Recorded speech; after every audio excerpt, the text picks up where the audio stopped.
जैसे एक सर्जन जब बीमार होता है तब अपना ऑपरेशन खुद नहीं कर पाता, ना ही अपने बाल खुद नहीं काट पाता, और इससे भी सटीक एक और कहावत कि घर की मुर्गी दाल बराबर होती है, लगभग यही हाल पंडित जी के घर का है। उनकी पत्नी के अलावा उनके घर में 2 बेटे हैं जो अच्छे खासे पढ़े लिखे, समझदार और अच्छी नौकरियों पर हैं। लेकिन जब बात पिता के अनुभव सुनने और उनकी सलाह मानने पर आती है तब इन्हीं बेटों को अपने पिता की सोच पुराने जमाने की लगने लगती है। एक समय ऐसा आया जब पंडित जी को लगने लगा कि उनके बच्चों को न सिर्फ गीता के ज्ञान जानने बल्कि अपनी जिंदगी में उतारने की भी सख्त जरूरत है। बात साल 2020 की है, वही साल जब कोरोना महामारी ने पूरी दुनिया को अपने घातक पंजों में जकड़ लिया।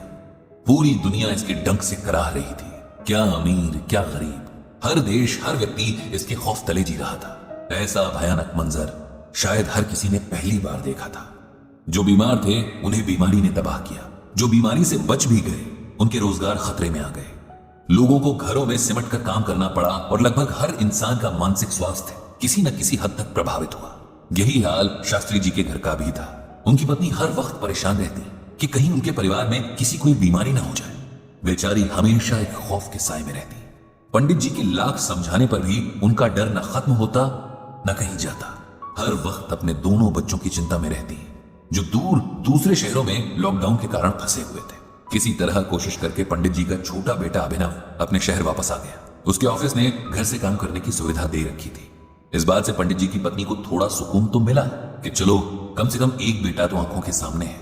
उसके आराम उसके खान पान का पूरा जिम्मा उसकी मां ने ऐसे उठाया मानो बेटा ना हो कोई वीआईपी घर पे ठहरा हो। इधर पंडित जी का इनबॉक्स लोगों के सवालों दर्द भरी कहानियों से भरा रहने लगा।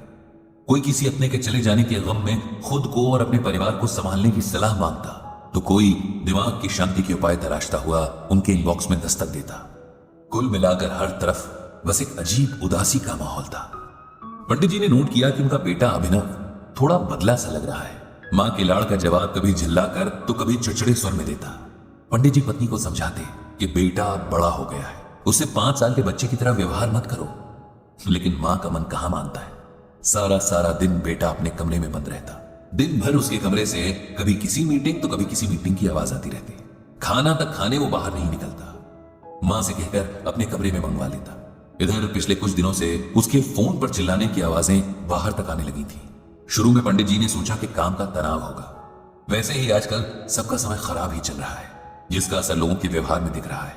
लेकिन हर बीतते दिन के साथ उनके बेटे का व्यवहार और ज्यादा चिड़चिड़ा होने लगा। गुस्सा जैसे हर वक्त उसकी नाक पर रहता और कुछ पूछो तो वो चिल्लाने लगता। पंडित जी ने कई बार बेटे से बात करने की, उसे समझाने की कोशिश की, लेकिन वो भी बेकार हो गई। एक दिन तो हद ही हो गई जब पहले तो बेटे के कमरे से फोन पर चिल्लाने की और फिर कमरे की चीजें पटकने की आवाजें आने लगी। पंडित जी और उनकी पत्नी ने दरवाजा खटखटाया, लेकिन बेटे ने उन्हें चिल्लाकर उसके मामलों से दूर रहने को कहा। बेचारे करते भी तो क्या।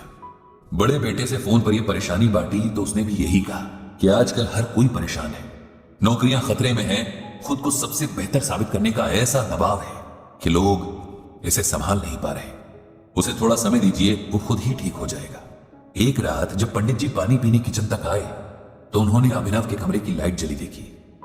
यूं ही झांक कर देखा तो उनका लाडला बेटा घुटनों में सर लिए रो रहा है। उनसे बर्दाश्त नहीं हुआ और वो तुरंत अंदर चले गए। बेटे के सर पर हाथ फेरकर पूछा कि क्या हुआ, वो ठीक तो है? अपने पिता के प्यार से छूने से अभिनव को जाने क्या महसूस हुआ। वो फफक फफक कर रो पड़ा। पंडित जी ने उसे सीने से लगा लिया। बेटे का यह हाल देखकर उनका कलेजा मुंह को आ गया। थोड़ी देर में सामान्य होकर अभिनव बोला, मेरे गुस्से ने सब खराब कर दिया पापा। पता नहीं मुझे क्या हो गया है, जब भी मेरे नीचे काम करने वालों से छोटी सी गलती हो जाती है मुझसे बर्दाश्त नहीं होता। मुझे गुस्से के मारे होश ही नहीं रहता और मैं भूल जाता हूं कि हम सब इंसान हैं, सब बुरे दौर से गुजर रहे हैं। ऐसे में अगर किसी ने जाने अनजाने गलतियां कर भी दी तो उसे नजरअंदाज कर देना चाहिए। आप ही बताओ पापा, मैं क्या करूं? पंडित जी ने बड़े प्यार से अपने बेटे के सर पर हाथ फेरते हुए कहा, अगर तुम सुनना और मानना चाहो तो मैं तुम्हें वो बताता हूं जो भगवान श्री कृष्ण ने अर्जुन से कहा था और जिसे मानने भर से तुम्हारी ये समस्या अपने आप दूर हो जाएगी। तो सुनोगे? जी पापा, आप बताओ। मैं पूरी कोशिश करूंगा कि आपकी हर बात को समझूं और उसे अमल में लाऊं, अभिनव ने कहा। तब पंडित जी ने श्रीमद् भागवत गीता का ये श्लोक अभिनव को सुनाया। क्रोधात् भवति सम्मोहः, सम्मोहात् स्मृति विभ्रमः, स्मृति भ्रंशात् बुद्धिनाशो, बुद्धिनाशात् प्रणश्यति। ये गीता के दूसरे अध्याय का 63वां श्लोक है। जिसका अर्थ है क्रोध से मनुष्य की मति यानी बुद्धि मारी जाती है, मतलब वो मूढ़ हो जाती है, धीमी हो जाती है। इससे याददाश्त नष्ट हो जाती है। याददाश्त नष्ट हो जाने से मनुष्य की बुद्धि नष्ट हो जाती है, और बुद्धि का नाश हो जाने पर मनुष्य खुद अपना ही नाश कर बैठता है। इस श्लोक में भगवान श्री कृष्ण अर्जुन को यह समझा रहे हैं कि कोई भी युद्ध सिर्फ ताकत से नहीं जीता जा सकता। आपको अपनी इंद्रियों को भी अपने नियंत्रण में रखना सीखना होगा, वरना आपको हराने के लिए बाहरी दुश्मनों की कोई जरूरत नहीं पड़ेगी। आप खुद के ही दुश्मन बन जाएंगे। क्रोध यानी गुस्सा इंसान का ऐसा ही एक दुश्मन है, क्योंकि गुस्सा आते ही हम सबसे पहले अच्छे बुरे का विवेक खो देते हैं। सामने कौन है उसके सम्मान की परवाह किए बिना बातें बोलने लग जाते हैं। ये कोई ऐसा कदम उठा लेते हैं जिससे हमें पछतावे के सिवाय कुछ और नहीं मिलता। क्रोध बड़े से बड़े वीरों के बल को भी एक पल में समाप्त कर देता है, बड़े बड़े ज्ञानियों के ज्ञान को खत्म कर देता है, और जीवन भर के कमाए पुण्य और सम्मान को एक पल में चकनाचूर कर देता है।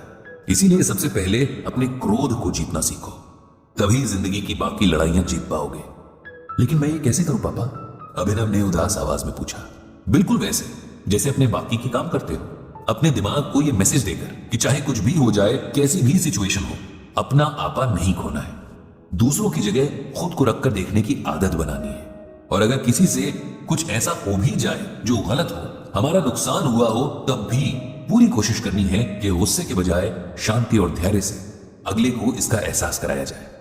पिता की प्यार भरी चुअन और गीता ज्ञान की ठंडी फुहार से अभिनव का मन एकदम शांत हो गया था। वो जानता था कि एक दिन में खुद को नहीं बदल पाएगा, लेकिन गीता के श्लोक और उसके अर्थ के अनुसार अगर हर दिन जीने की कोशिश करे तो शायद एक दिन खुद को पूरी तरह बदलने और एक बेहतर इंसान बनने में कामयाब हो जाएगा।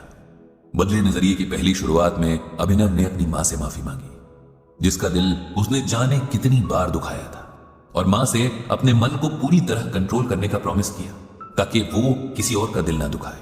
पंडित जी ने एक बार फिर भगवान श्री कृष्ण और श्रीमद् भागवत गीता को मन ही मन प्रणाम किया, और हर बार उन्हें सही राह दिखाने का आभार जताया।